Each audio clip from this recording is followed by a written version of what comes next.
خداوند یسوع مسیح کے پاک نام کی ستائش ہو، جس کے فضل اور جس کی شفقت سے آج ایک بار پھر سے ہم اس کی حضوری میں جمع ہیں۔ آئیے اپنی زندگیوں کی رہنمائی اور مضبوطی کے لیے خداوند کے پاک کلام پر غور کریں گے، اور ہم نکالیں گے لوکا کی انجیل اور اس کا 13واں باب اور اس کی آیت نمبر 10 سے لے کر آیت نمبر 17 تک ہم خداوند کے پاک کلام میں سے تلاوت کریں گے۔ پھر وہ سبت کے دن کسی عبادت خانے میں تعلیم دیتا تھا، اور دیکھو ایک عورت تھی جس کو 18 برس سے کسی بدرو کے باعث کمزوری تھی۔ وہ کبڑی ہو گئی تھی اور کسی طرح سیدھی نہ ہو سکتی تھی۔ یسوع نے اسے دیکھ کر پاس بلایا اور اس سے کہا، اے عورت، تو اپنی کمزوری سے چھوٹ گئی۔ اور اس نے اس پر ہاتھ رکھے، اسی دم وہ سیدھی ہو گئی اور خدا کی تمجید کرنے لگی۔ عبادت خانہ کا سردار اس لیے کہ یسوع نے سبت کے دن شفا بخشی، خفا ہو کر لوگوں سے کہنے لگا کہ 6 دن ہیں جن میں کام کرنا چاہیے، بس انہی میں آ کر شفا پاؤ، نہ کہ سبت کے دن۔ خداوند نے اس کے جواب میں کہا، اے ریاکارو، کیا ہر ایک تم میں سے سبت کے دن اپنے بیل یا گدھے کو تھان سے کھول کر پانی پلانے نہیں لے جاتا؟ پس کیا واجب نہ تھا کہ یہ جو ابراہیم کی بیٹی ہے، جس کو شیطان نے 18 برس سے باندھ رکھا تھا، سبت کے دن اس بند سے چھڑوائی جاتی؟ جب اس نے یہ باتیں کہیں تو اس کے سب مخالف شرمندہ ہوئے، اور ساری بھیڑ ان عالی شان کاموں سے جو اس سے ہوتے تھے خوش ہوئی۔ آمین۔ اس پیسج کے اندر جس بات کو ہم غالب دیکھتے ہیں وہ یہ ہے کہ یسوع مسیح اس دنیا کا چھڑانے والا ہے۔ یسوع مسیح نے اپنے آپ کو اس واقعے کے اندر اسی طور سے ظاہر کیا ہے، دنیا کو بچانے والا، دنیا کا منجی، دنیا کا نجات دہندہ، دنیا کو بچانے والا میں ہی ہوں۔ اور خدا یسوع مسیح عبادت خانے کے اندر ہیں، اور یہاں پر ایک خاتون ہے، ایک عورت ہے، جس کے بارے میں ہم نے پڑھا کہ وہ 18 برس سے بدرو نے اس کو جکڑا ہوا ہے، بدرو نے اسے اپنی گرفت میں رکھا ہوا ہے۔ اس کو ہم نیچے سے جب ہم نے پڑھا تو یہاں پر لکھا ہے، خدا نے کہا کہ شیطان نے اسے 18 برس سے باندھے رکھا ہے۔ جس کنڈیشن کو خداوند نے یہاں پر ہائی لائٹ کیا ہے، بدرو اس کے اندر نہیں ہے، بلکہ یہ بدرو کی گرفت کے اندر ہے، انہیں باندھا ہوا ہے، اور اس کے باندھنے کی وجہ سے یہ کمزوری کا شکار ہے اور یہ کبڑی ہو گئی ہے۔ یہ کنڈیشن ہے، کئی دفعہ بدروہیں زندگیوں کے اندر گھس جاتی ہیں، کسی انسان کے اندر گھس جاتی ہیں، لیکن کئی بار وہ اس انسان کے اندر نہیں ہوتی، کئی بار وہ اس سے باہر ہوتی ہیں، لیکن وہ اس بندے کو اپنی گرفت کے اندر لے لیتی ہیں۔ یہ بالکل سمجھنے کے لیے سمجھانے کے لیے کہہ رہا ہوں، یہ بالکل ایسی ہے جیسے کسی رسی سے کسی انسان کو باندھ دیا جائے۔ وہ باندھ دیا جاتا ہے، وہ موو نہیں کر سکتا، اسی طرح سے اسے بھی باندھ دیا گیا ہے، اور یہ کمزوری کے اندر ہے۔ بدروہیں زندگیوں کے اندر کمزوری کا باعث بھی بنتی ہیں۔ یہ کمزوری روحانی بھی ہوتی ہے، یہ کمزوری جسمانی بھی ہوتی ہے۔ کئی دفعہ ہم ڈاکٹرز کے پاس جاتے ہیں، بیمار ہو جاتے ہیں، اور ٹیسٹ بھی ہوتے ہیں، ڈاکٹر بھی چیک کرتا ہے، لیکن ڈاکٹر یہ بتاتا ہے جی آپ کے ٹیسٹ بھی یہی بتا رہے ہیں اور ہمارا ایگزامینیشن بھی یہی بتا رہا ہے کہ آپ کو کوئی بیماری نہیں ہے، آپ بالکل ٹھیک ہے۔ لیکن اس کے باوجود وہ بندہ کمزور ہو رہا ہوتا ہے، اس کے باوجود وہ بندہ بیماری کی حالت کے اندر رہتا ہے۔ یہ اسی وجہ سے ہوتا ہے کیونکہ ابلیس نے اس سے باندھا ہوتا ہے، یہ اسی وجہ سے ہوتا ہے کیونکہ کمزور کرنے والی اسپرٹ، کمزور کرنے والی بدرو اس شخص کے ساتھ جڑی ہوتی ہے، اور یہ ایک ایسی بدرو ہے جو زندگیوں کو مسلسل کمزور کرتی چلی جاتی ہے۔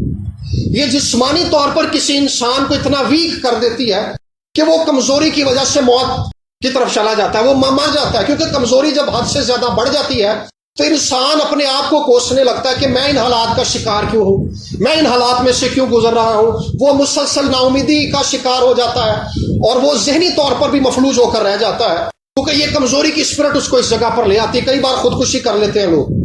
یہ کمزوری کی اسپرٹ ہے، اور کئی دفعہ یہ کسی شخص کو روحانی طور پر بھی نقصان پہنچاتی ہے۔ کلام کے بارے میں خدا یسوع مسیح نے کہا کہ آدمی صرف روٹی ہی سے جیتا نہ رہے گا، بلکہ ہر اس بات سے جو خدا کے منہ سے نکلتی ہے۔ خدا کا کلام ایک ایماندار کو، ایک انسان کو روحانی طور پر خوراک بخشتا ہے۔ یہ روحانی خوراک ہے۔ مسیح میں بڑھنے کے لیے، مسیح میں ترقی کرنے کے لیے، ایمان میں بڑھنے کے لیے ہمیں جس خوراک کی ضرورت ہے وہ براہ راست خدا کا کلام ہے۔ سو یہ بدروہیں کیا کرتی ہیں؟ اس کلام کو انسان سے چرا لیتی ہیں۔ جب ہم کلام سنتے ہیں یہ ہمیں اس پر میڈیٹیٹ نہیں کرنے دیتی، یہ ہمیں اس پر غور نہیں کرنے دیتی، بلکہ ہم کلام سن کر جاتے ہیں اور وہ کلام چرا لیا جاتا ہے، ہمیں اس کلام کا کوئی فائدہ نہیں ہوتا، ہم پھر سے خالی کے خالی ہو جاتے ہیں۔ کئی بار ہم گھر میں بائبل مقدس پڑھتے ہیں اور خدا اپنے کلام میں سے کسی خاص بات کو اپنے خادم پر، ایماندار پر کھولتا ہے، لیکن ایماندار زیادہ عرصے تک اس پر میڈیٹیٹ نہیں کر پاتا، اس پر گیان اور دھیان نہیں لگا پاتا، اس میں چل نہیں پاتا، کیونکہ یہ بدروہیں جو ہوتی ہیں اس کو اس کلام سے دور لے جاتی ہیں اور وہ پھر سے روحانی کمزوری کے اندر چلنے لگتا ہے۔ سو ہم نے اس بات کو جاننا ہے، خداوند نے اس بات کو ہائی لائٹ کیا ہے خاص طور پر اس انجیل کے اندر کہ وہ بدروح کے باعث کمزوری کے اندر تھی۔ سو ہم نے اس بات کو جاننا ہے، اس بات پر دھیان لگانا ہے کہ کیا یہ کمزوری ہماری زندگیوں کے اندر بدروح کی وجہ سے تو نہیں ہے۔ یہ کئی بار ایمانداروں کے ساتھ بھی چلتی ہیں، لیکن خوشی کی بات یہ ہے، تسلی کی بات یہ ہے کہ یہ عورت اسی حالت کے اندر خدا کے پاس آئی ہے، یہ چرچ ریگولر آ رہی ہے، یہ عبادت خانے کے اندر مسلسل آ رہی ہے، اور یہ 18 سال سے اس کی گرفت کے اندر ہے۔ بڑا لمبا عرصہ ہے 18 سال کا، تھوڑا عرصہ نہیں ہے۔ 18 سال سے یہ مسلسل کمزوری کی حالت کے اندر ہے، 18 سال سے یہ مسلسل دکھ کی حالت کے اندر ہے، 18 سال سے یہ مسلسل نا امیدی کی حالت کے اندر ہے، لیکن 18 سال سے یہ مسلسل خدا کے حضور میں آ رہی ہے، یہ مسلسل چرچ آ رہی ہے۔ اس کی کمزوری نے اس کو اتنا مغلوب نہیں کیا کہ وہ چرچ جانا چھوڑ دے۔ کئی بار ہم مایوس اتنا ہو جاتے ہیں، ہم کہتے ہیں ہم چرچ جانا بھی چھوڑ دیں گے، ہم دعا کرنا بھی چھوڑ دیں گے، ہم خدا کی حضوری میں جانا بھی چھوڑ دیں گے، ہم پاسٹر صاحب سے بھی دعا کے لیے نہیں کہیں گے، ہم ایمانداروں کی رفاقت میں جمع بھی نہیں ہوں گے۔ لیکن اس نے ایسا نہیں کیا، یہ مسلسل 18 سال تک خداوند کی حضوری میں آتی رہی ہے اور یہ اسی کمزوری کے ساتھ جاتی رہی ہے۔ کئی بار ہم سوچتے ہیں ہم ٹھیک ہو کے خداوند کی حضوری میں جائیں گے، ہم ٹھیک نہیں ہو سکتے جب تک خدا ہمیں ٹھیک نہ کرے۔ یہ اسی کمزوری کے اندر آ رہی ہے، یہ کمزوری روحانی بھی ہے، یہ کمزوری جسمانی بھی ہے، لیکن یہ اس سے نکل نہیں پا رہی اپنے آپ سے۔ لیکن یہ خداوند کی حضوری میں گئی ہے، اور اس دن جب یہ گئی ہے تو کچھ عجیب کام ہوا ہے۔ ہوا کیا ہے کہ خداوند نے لکھا ہے کہ یسوع نے اس سے دیکھ کر پاس بلایا، اور اگلی بات جو ہم نے نیچے پڑھی ہے 16 آیت کے اندر، خداوند نے اس بات کو ہائی لائٹ کیا کہ خداوند اس سے بلایا کیوں ہے۔ لکھا ہے یہ ابراہم کی بیٹی ہے، یہ ابراہم کی بیٹی ہے۔ اور ایک ریفرنس میں ایک حوالہ میں پڑھنا چاہوں گا، غلطیوں کے خط 3 باب کی 7ویں آیت کے اندر لکھا ہے، پس جان لو کہ جو ایمان والے ہیں وہی ابراہم کے فرزند ہیں، جو ایمان والے ہیں وہی ابراہم کے فرزند ہیں۔ سو جو ایمان رکھتا ہے وہ ابراہم کا بیٹا ہے، جو ایمان رکھتی ہے وہ ابراہم کی بیٹی ہے۔ ابراہم کی نسل سے پیدا ہونے والے تو ابراہم کے بیٹے اور بیٹیاں ہیں، لیکن وہ نسل جو ہماری طرح ایمان سے مسیح یسوع پر ایمان لے کر آئی ہے وہ ابراہم کی اولاد ہے۔ سو اس خاتون کی، اس عورت کی خوبصورتی یہ ہے، اس سے سیکھنے کی بات یہ ہے کہ یہ 18 سال سے ایمان کی حالت کے اندر ہے۔ خداوند نے جس بات کو ہائی لائٹ کیا ہے کہ یہ ابراہم کی بیٹی ہے، یہ ابراہم کی طرح ایمان رکھنے والی ہے، جس طرح سے ابراہم نے ناممکنات پر ایمان رکھ لیا تھا، اسی طرح سے یہ ناممکن حالت پر ایمان رکھے ہوئے ہیں، نا امیدی کی حالت کے اندر ہے، لیکن جس بات پر اس کا ایمان ہے وہ ایک ناممکن کام ہے۔ یہ ہر روز اس سے جنگ لڑتی ہے، یہ ہر مہینے اس سے جنگ لڑتی ہے، ہر رات اس سے جنگ لڑتی ہے، خیالات سے جنگ لڑتی ہے، لوگوں کی باتیں سنتی ہے، یہ چرچ جانا نہیں چھوڑ رہی، یہ ہر روز کلام سے اپنے ایمان کو تازہ کرتی ہے، یہ ایمان میں ابراہم کی طرح مضبوط ہے۔ ابراہم کے بارے میں رومیو کے خط میں لکھا ہے کہ وہ بدنی طور پر تو ضعیف ہو گیا تھا، لیکن وہ ایمان میں ضعیف نہیں ہوا تھا، وہ ایمان میں قائم تھا، وہ ایمان میں مضبوط تھا۔ سو ابراہم کی نسل وہ ہے جو ابراہم کی طرح ناممکنات پر ایمان رکھتے ہیں۔ ہماری زندگی کے جو مسائل ہیں، ہم شاید 18 سال سے ان باتوں کے ساتھ جنگ لڑ رہے ہیں جن میں مبتلا ہیں، شاید 20 سالوں سے لڑ رہے ہیں، شاید 38 برس سے لڑ رہے ہیں، شاید 12 سال سے لڑ رہے ہیں، شاید 40 سال سے لڑ رہے ہیں، لیکن اگر ہم ایمان والے ہیں، اگر ہم ابراہم کی اولاد ہیں جس طرح سے یہ ابراہم کی بیٹی ہے، تو خداوند نے سارے سینگوگ میں سے، سارے عبادت خانے میں سے اس عورت کو ہائی لائٹ کر کے اپنے پاس بلایا۔ خداوند نے اصل میں اس کے ایمان کو ہائی لائٹ کیا ہے کہ سارے عبادت خانے کے اندر فقط یہ ایک عورت تھی جو ایمان میں بیٹھی ہوئی تھی، اس لیے خداوند نے اسے اپنے پاس بلا لیا۔ سو اگر تو کوئی ایمان میں بیٹھا ہوا ہے، اگر تو کوئی ایمان میں چل رہا ہے، تو خداوند خود اس کے پاس آ جائے گا۔ اگر اس میں اتنی قوت باقی نہیں رہی کہ وہ خداوند کے پاس چلا جائے، اگر اس کے حالات اسے اجازت نہیں دے رہے، لیکن وہ ایمان میں قائم ہے، تو جیسے لکھا ہے کہ یسوع نے اسے دیکھ کر اسے اپنے پاس بلایا، یسوع خود اپنے پاس بلا لیتا ہے۔ سو جب یسوع پاس بلا لیتا ہے تو طوفان بھی تھم جاتے ہیں۔ یسوع نے پترس کو بلایا تھا اپنے پاس، اس نے کہا خداوند اگر تو ہے تو میں آؤں، اس نے کہا آ جا، تو وہ بھی پانیوں پر چل کر آنے لگا تھا۔ سو جو کوئی ایمان کی حالت کے اندر ہے، یہ حالات اس کا کچھ بگاڑ نہیں سکتے۔ تھوڑے دن پہلے میں ایک بہن سے ملا جس نے مجھے ایک گواہی سنائی، اور اس گواہی نے میرے ایمان کو تازگی بخشی۔ اس نے کہا کہ آج سے 17 سال پہلے اس نے اپنے بھائی کو اس کی مدد کے لیے اس نے اس کو زیور دے دیا اپنا، اس کی شادی تھی آج سے 17 سال پہلے، اور جب کچھ عرصہ گزر گیا اس نے پیسے مانگے واپس اپنے بھائی سے۔ اس نے کہا جی مجھے میرے پیسے واپس دو، مجھے اب ضرورت ہے۔ تو اس کے بھائی نے اس کو بے عزت کر کے اپنے گھر سے نکال دیا، لیکن وہ بہن 17 سالوں تک ہر روز ایمان میں قائم رہی اور اس بات کے لیے دعا کرتی رہی۔ 17 سال بعد اس کے بھائی نے اپنی ساری فیملی کو بلا کر اپنی بہن سے معافی بھی مانگی اور اسے موجودہ ریٹ کے مطابق پیسے بھی دے دیے۔ یہ ان لوگوں کی داستان ہے جو ایمان میں کمزور نہیں ہوتے، جو ایمان میں کمزور نہیں ہوتے۔ 17 سال تک اس نے اسی بات کے لیے دعا کی کہ خداوند میں نے تو مدد کی، میں نے تو نیکی کی، لیکن تو میرے ساتھ ہے، تو میرے ساتھ بھلائی کر۔ سو جو ایمان رکھتے ہیں خداوند ان کے ایمان کو ہائی لائٹ کرتا ہے، خداوند انہیں جواب دیتا ہے، خداوند انہیں چھوڑ نہیں دیتا۔ ہم جن بھی حالات میں سے گزر رہے ہیں، ہمارے حالات کی تلخی کس قدر زیادہ ہے، ہمارے حالات کی تکلیف کس قدر زیادہ ہے، ہمارے حالات کے اندر ہم دکھ کی کس کیفیت سے گزر رہے ہیں، وہ بہت زیادہ ہو سکتی ہے، لیکن اس کے ساتھ ہی ساتھ ہم نے ایمان میں کمزور نہیں ہونا، ہم نے ایمان میں مایوس نہیں ہونا، ہم نے ایمان میں ضعیف اور کمزور نہیں ہونا۔ ہم بدنی طور پر بے شک اس خاتون کی طرح، اس عورت کی طرح کمزور ہوتے چلے جائیں، لیکن ہم نے ایمان میں قائم رہنا ہے، ہم نے ایمان میں قائم رہنا ہے۔ لیکن ایمان میں کوئی قائم کیسے رہ سکتا ہے؟ سوال یہ ہے کہ کوئی ایمان میں قائم کیسے رہ سکتا ہے؟ عبرانیوں کے خط کے اندر لکھا ہے کہ ایمان کے بانی اور کامل کرنے والے یسوع کو تکتے رہو۔ ایمان کے بانی وہ ہوتا ہے جو کسی چیز کی بنیاد رکھتا ہے، فاؤنڈر ہوتا ہے جو کسی چیز کی بنیاد ہوتا ہے، جو کسی چیز کے وجود کے سبب ہوتا ہے، جس کے باعث کسی چیز کو وجود ملتا ہے۔ سو جو ہمارے ایمان کی بنیاد ہے وہ خود خداوند یسوع مسیح ہے۔ مسیح کے بغیر ہماری بنیاد کوئی نہیں ہے، مسیح کے بغیر ہمیں ایمان مل نہیں سکتا، اور مسیح کو دیکھتے رہنے ہی سے ہم ایمان میں قائم رہتے ہیں۔ اور یونانی ترجمے کے اندر جو ورڈ یہاں پر لکھا ہوا ہے تکتے رہو، اس کا مطلب ہے کہ ٹک ٹکی باندھ کر دیکھتے رہنا، مسلسل دیکھتے رہنا، اپنی نظر نہ ہٹانا۔ سو جو ایماندار ہر روز خدا کے کلام اور خداوند یسوع مسیح کو دیکھتے رہتے ہیں وہ ایمان میں قائم رہتے ہیں۔ ایسا نہیں ہوتا کہ حالات ان پر اثر انداز نہیں ہوتے، حالات ان پر اثر انداز ہو جاتے ہیں۔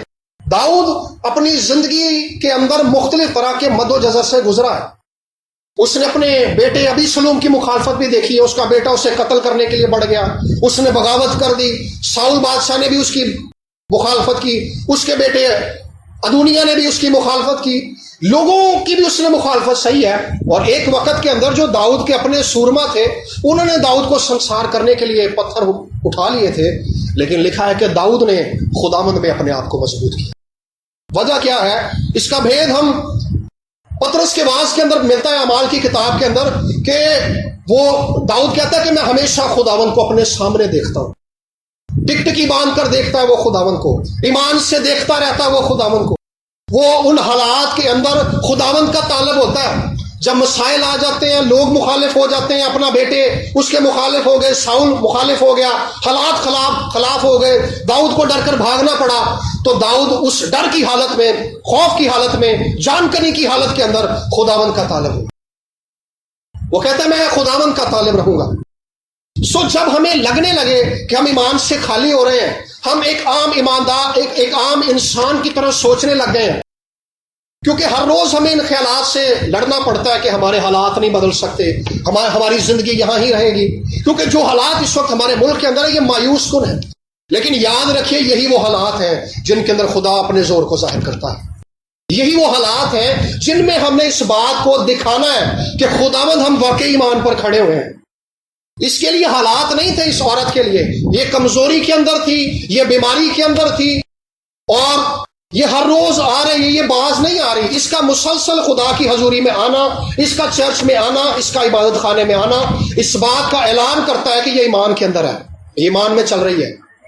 سو ہم نے اپنے حالات میں اگر فتح پانی ہے تو ہم نے ایمان میں چلنا سیکھنا ہے۔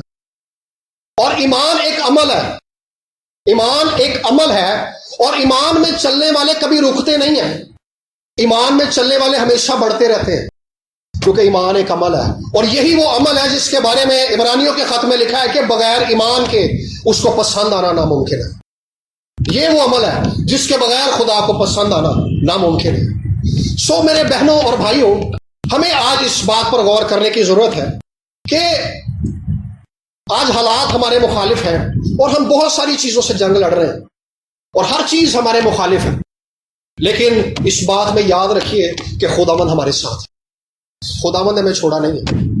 اور اس عورت کے لیے ہم خداوند کی فکر کو دیکھ سکتے ہیں کہ خداوند اس عورت سے اتنی فکر کرتے ہیں کہ خداوند نے جب اسے شفا بخشی ہے تو فقی فریسی مخالف ہو گئے ہیں، لوگ مخالف ہو گئے ہیں۔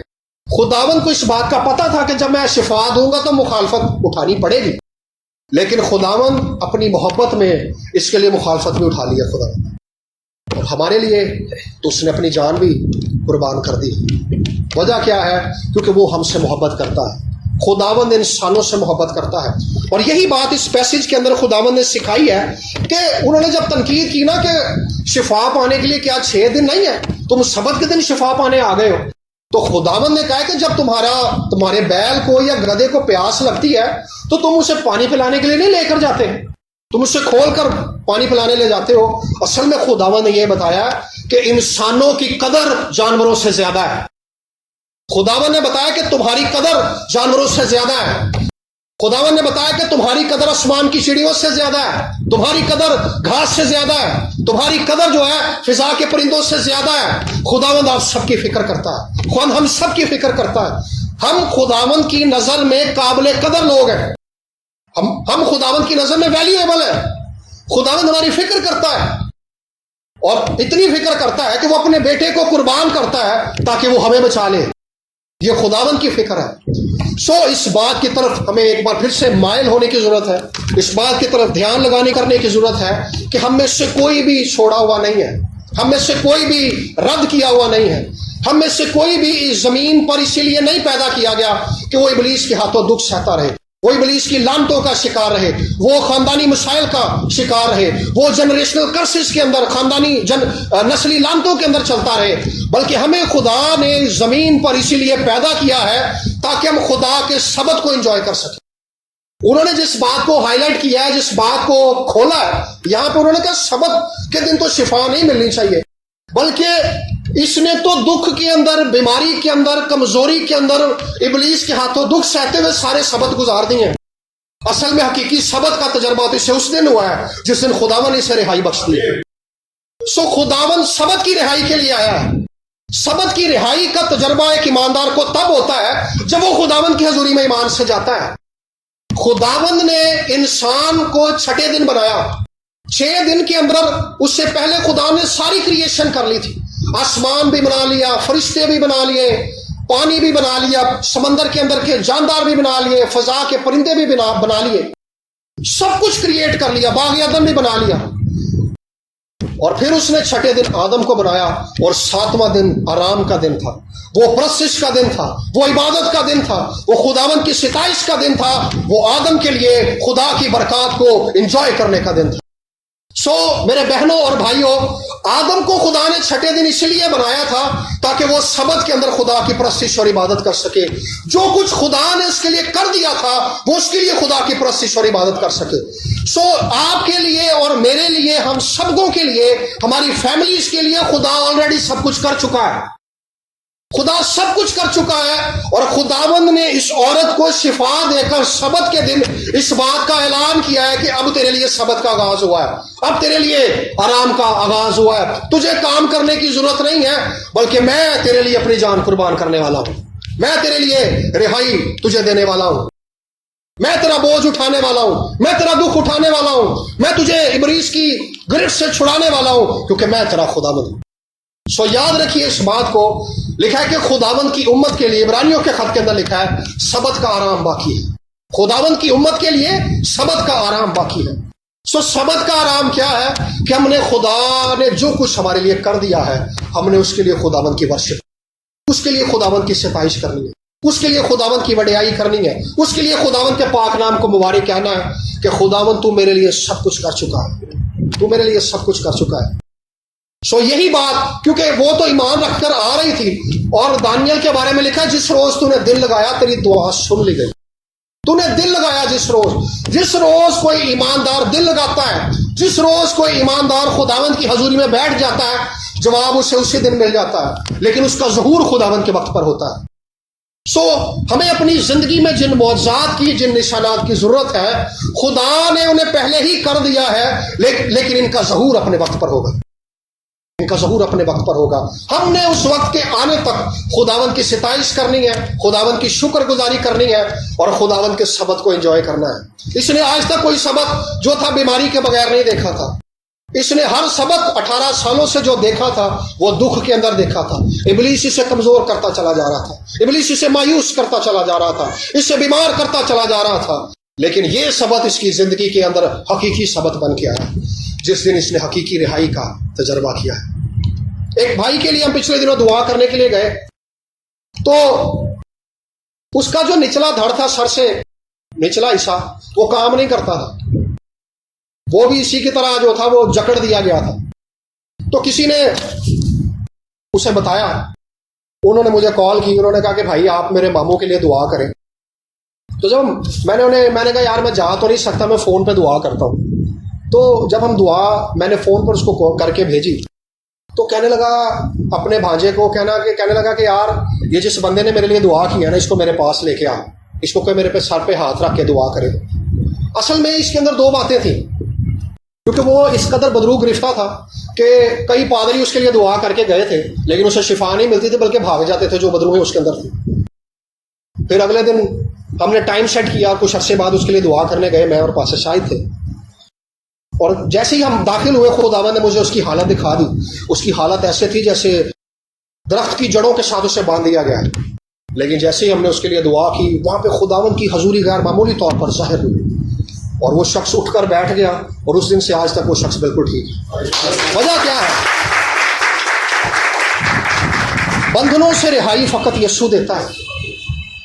ہمارے بندھن خواہ کتنے بھی پرانے ہیں، 18 سال پرانے ہیں، 38 سال پرانے ہیں، یا پیدائشی ہیں، ان ساری حالتوں کا ذکر بائبل میں ہے۔ وہ پیدائشی اندھے کا بھی ذکر ہے، 38 برس کے بیمار کا بھی ذکر ہے، 12 سال سے بیمار عورت کا بھی ذکر ہے، 18 سال سے بیمار عورت کا بھی ذکر ہے۔ خداوند کے پاس سب کا علاج ہے، خداوند کے پاس سب کے لیے شفا ہے، خداوند کے پاس سارے مسائل کا حل ہے۔ کوئی انسانی زندگی کی حالت ایسی نہیں ہے جس کا حل خداوند کے پاس نہیں ہے۔ اور ساتھ ہی ساتھ اس پیسج کے اندر ایک خاص بات یہ ہے کہ خداوند ہمیں اس بات کے لیے یہ بات سکھا رہے ہیں اپنے کلام سے کہ خداوند انسانی زندگی کے اندر ہماری جسمانی اور روحانی ساری حالتوں کی فکر کرتا ہے۔ وہ ہمیں روحانی دکھوں سے بھی نکالتا ہے، وہ ہمیں روحانی بوجھوں سے بھی نکالتا ہے، وہ ہمیں جسمانی بوجھوں اور جسمانی مسائل سے بھی نکالتا ہے۔ ایسا نہیں ہے کہ خداوند ہمیں جسمانی دکھوں کے اندر پھنسا رہنے دیتا ہے، ہمارے فیملی پرابلمز کے اندر پھنسا رہنے دیتا ہے۔ ہم جن حالات میں ہر روز گزرتے ہیں وہ نہیں چاہتا کہ ہم ہر روز اس میں پھنسے رہیں، بلکہ خداوند نے اس بات کو، اس کو بدنی شفا دے کر یہ بات ہائی لائٹ کی ہے کہ میں روحانی اور جسمانی شفا دونوں چاہتا ہوں، میری مرضی دونوں کے لیے ہے، میں دونوں حالتوں سے نکالنے کے لیے آیا ہوں۔ خداوند کا کفارہ جسمانی اور روحانی حالتوں سے رہائی کے لیے ہے۔ خداوند نے ہمیں دونوں طرح سے رہائی کے لیے چن لیا ہے۔ خداوند نے مسیح میں ہمیں چنا ہے تاکہ ہم اس زمین پر اس کے جلال کا باعث ہو سکیں۔ لیکن اس پیسج کے اندر جو خوبصورت بات یہ تھی کہ خداوند اس کے پاس چل کر خود آئے۔ وجہ کیا تھی؟ کیونکہ یہ ایمان کے ساتھ ہر روز آتی تھی، یہ ایمان میں کمزور نہیں ہوئی۔ جب ہم ایمان میں کمزور ہونے لگے، ہمیں خداوند کے کلام کا رخ کرنے کی ضرورت ہے، ہمیں خداوند کے کلام کے ساتھ اپنے آپ کو جوڑنے کی ضرورت ہے۔ ہم نے مایوس نہیں ہونا، ہم نے